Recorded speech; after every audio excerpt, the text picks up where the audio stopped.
శ్రీ సత్యసాయి జిల్లా మడకశిర మండలం మెలవాయి గ్రామంలో ఒక కుటుంబం గత 5 సంవత్సరాలుగా ఇల్లు లేక అవస్థలు పడుతున్న వైనం. ఇక వివరాల్లోకి వెళ్తే రజక కుటుంబానికి చెందిన సంచుం డప్ప అనే వ్యక్తి గత 5 ఏళ్లుగా ఇల్లు లేక అవస్థలు పడుతున్న వైనం చూస్తుంటే ఆ కుటుంబ దీన స్థితి చూసి కంటతడి పెట్టక తప్పదు.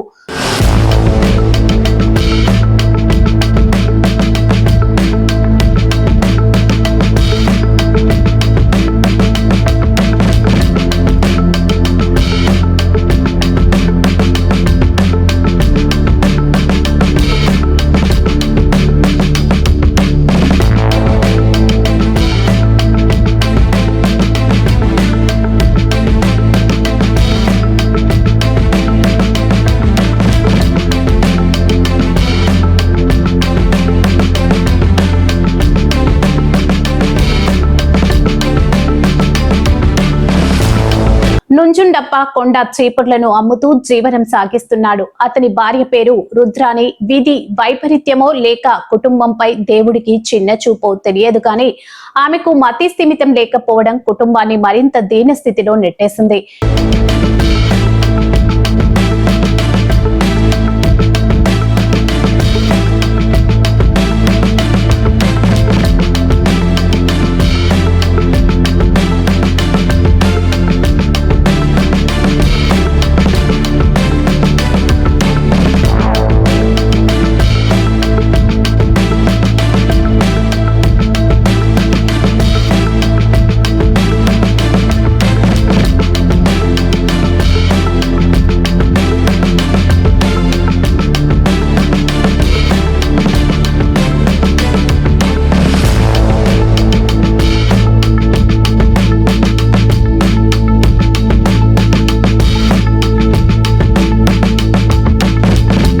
వీరికి ఒక కుమార్తె, 2 కుమారులు ఉన్నారు. వాళ్ళ పూర్వీకులు నిర్మించిన ఇల్లు కూలిపోవడంతో వంటగదికి సైతం కొబ్బరి మట్టలు వేసుకుని ఆ ఇంట్లోని నివాసం ఉంటూ తీవ్ర ఇబ్బందులు ఎదుర్కొంటున్నారు.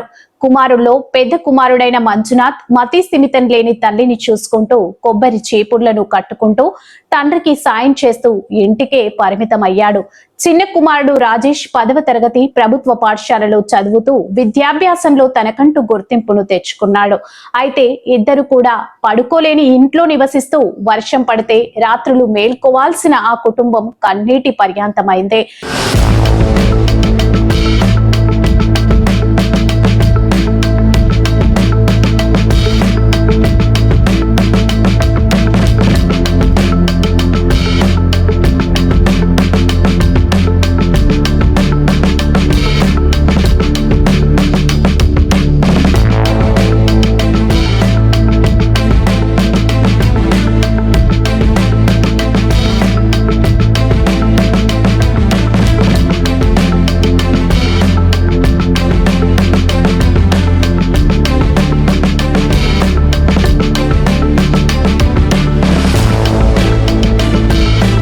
మండలంలో ఎంతమంది ప్రజా ప్రతినిధులు ఉన్నా, అధికారులు ఉన్నా చూసి చూడనట్లు వెళ్తున్నారే తప్ప ఆ కుటుంబ దీనస్థితిని చూసి కనికరించని నాథుడే కరువయ్యారంటూ స్థానిక ప్రజలు ఆవేదన వ్యక్తం చేశారు. మా పేరు ఇండికి తోటలేదు, ఇల్లు లేదు, వేరే గుడిలో ఉన్నాను.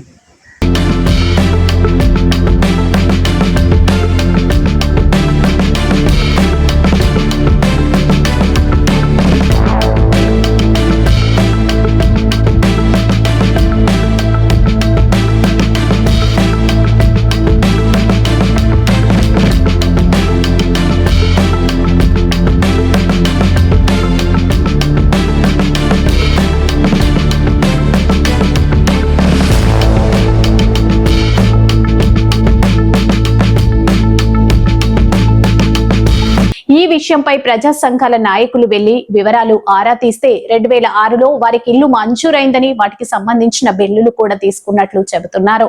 ఏది ఏమైనప్పటికీ కుటుంబంపై అధికారులు సైతం కనికరించడం లేదంటూ స్థానిక ప్రజలు ఆవేదన చెందుతున్నారు.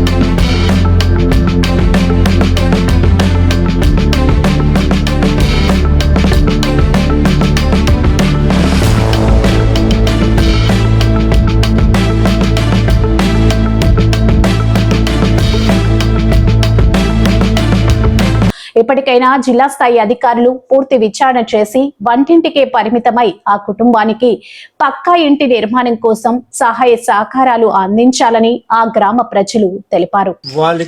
వీరికి ప్రతి నెల ఆమె ఆరోగ్యం బాగాలేకోకుండా 15-20 రోజుల కోసం హాస్పిటల్కి పోయేదానికోసం ఖర్చులకు గాను నెల పెన్షన్గా 4,000 రూపాయలు డబ్బులు గవర్నమెంట్ ఇస్తుంది. కాబట్టి ఈయన జీవనోపాధి కోసం పరకులను చేసుకొని దాంట్లోనే ఆయన జీవనోపాధి కల్పిస్తున్నారు. కాబట్టి వాళ్ళకి ప్రభుత్వం ఖచ్చితంగా ఆదుకొని న్యాయం చేయాలని కోరుకుంటున్నాం. ఈమె ఆరోగ్య పరిస్థితి సరిగ్గా లేనందువల్ల మెంటలీగా ప్రవర్తన చేస్తుంది. ఈమె కోసం ప్రతి నెల వారానికి 2 సార్లు బెంగళూరు నిమాస్ హాస్పిటల్కి వెళ్ళి ట్రీట్మెంట్ తీసుకుంటుంది. ఈమె ఇబ్బందుల్లో ఉంది కాబట్టి ఈమె కానీ ఆదుకోవాలని ప్రభుత్వాన్ని కోరుకుంటున్నాం. అలాగే వీళ్ళకి ఒక గృహాన్ని నిర్మించి ఇవ్వాలని, పిల్లలు స్కూల్లో గవర్నమెంట్ స్కూల్లో చదువుకుంటున్నారు, వాళ్ళకి కానీ ఆర్థికంగా ప్రభుత్వం ఆదుకోవాలని నాయకులను కోరుకుంటున్నాం.